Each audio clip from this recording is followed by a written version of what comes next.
Bonjour et bienvenue sur la chaîne Le Culte du Dé. Alors aujourd'hui une nouvelle vidéo sur le jeu Imperial Assault, donc qui sort au mois d'août en France sous le nom Assaut sur l'Empire.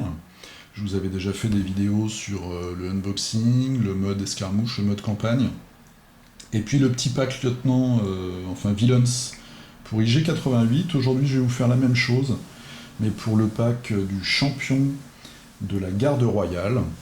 Donc, comme je vous avais déjà dit, dans la boîte de base, on a des figurines, et puis on a aussi des jetons en carton, en fait, pour un certain nombre de figurines qui ne sont pas dans la boîte, qui sont représentées comme ça par des petits jetons.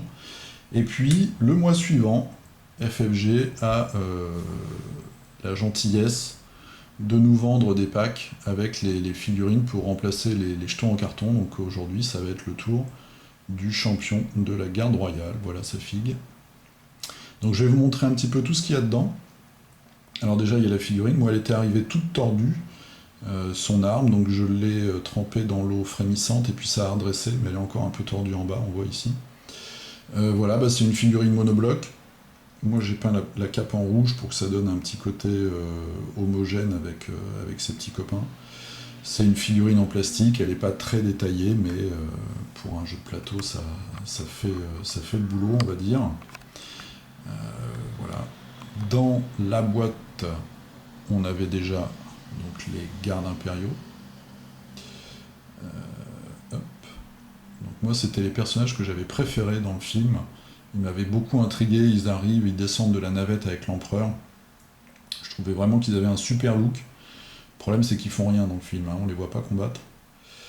Euh, voilà. Alors, dans le jeu, déjà au niveau des caractéristiques, donc on a les gardes royaux comme ça, il y avait une version normale à grise à 8 points et puis une autre élite.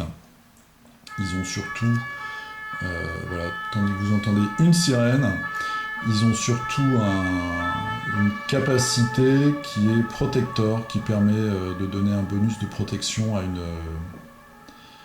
une figurine adjacente. C'est intéressant quand on veut sécuriser des objectifs. Donc on en a 4 dans la boîte. Et on a aussi donc le champion, lui il coûte 15, je crois que c'est le 3 ou le 4e plus cher du jeu pour l'instant. Donc lui on voit il a une compétence Brutality, ça lui permet de faire 2 attaques comme un héros. Et Executor, ça lui permet de venger une figurine qui se fait éliminer à côté de lui. Donc il a beaucoup de santé, il est rapide, on voit qu'il a 2 dés en défense, il a à la fois le dé noir, qui est en général pour les troupes blindées, les troupes en armure, et puis le dé blanc qui est plutôt pour les troupes qui sont rapides, ou les Jedi. Et puis surtout en attaque, on voit qu'il a carrément 3 dés, rouge, vert, jaune, donc il frappe très fort, avec aussi quelques compétences, donc les surges, les déclencheurs, percer, faire plus de dégâts et faire saigner. Voilà, donc c'est vraiment une brute au corps à corps. Alors, qu'est-ce qu'on a d'autre dans ce petit pack? On a 2 nouvelles cartes comme ça, des cartes de mission d'escarmouche, donc on va mettre dans son pack et puis qui vont nous permettre d'avoir un peu plus de diversité au niveau des scénarios qu'on va jouer à deux. On a la carte ici, donc c'est une feuille qui vient dans le pack avec la map, les zones de départ des 2 équipes, les objectifs, les terminaux activés, etc.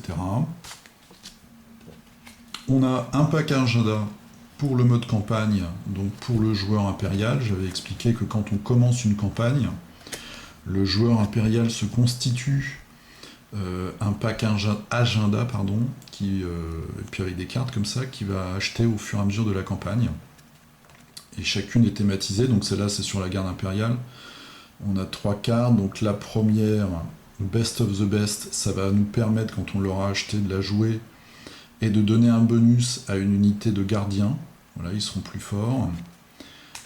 On a ensuite Pulling the Strings, donc ça c'est plutôt une carte pour handicaper le groupe de joueurs rebelles. C'est-à-dire que quand on va la jouer, ils vont devoir payer 300 crédits pour la défausser, ou alors nous, on va gagner, enfin nous, parce que moi je joue le joueur impérial, on va gagner un point d'influence. Et enfin, on a la carte de la side mission qui va nous permettre de récupérer le champion, donc qu'après on pourra jouer en troupe bonus. Donc une side mission qu'on va mettre dans le pack des side missions des rebelles. S'ils ne la jouent pas, on gagne automatiquement la récompense. Et puis s'ils la jouent, bon bah s'ils réussissent à nous vaincre, on n'aura pas le champion. Donc évidemment, la carte et le déroulement de cette mission bien spécifique, elle arrive avec le pack. Et évidemment, durant cette mission, il va falloir affronter le champion. Qu'est-ce qu'on a enfin? On a quelques cartes comme ça, donc des command cards qui sont utilisées quand on joue en escarmouche.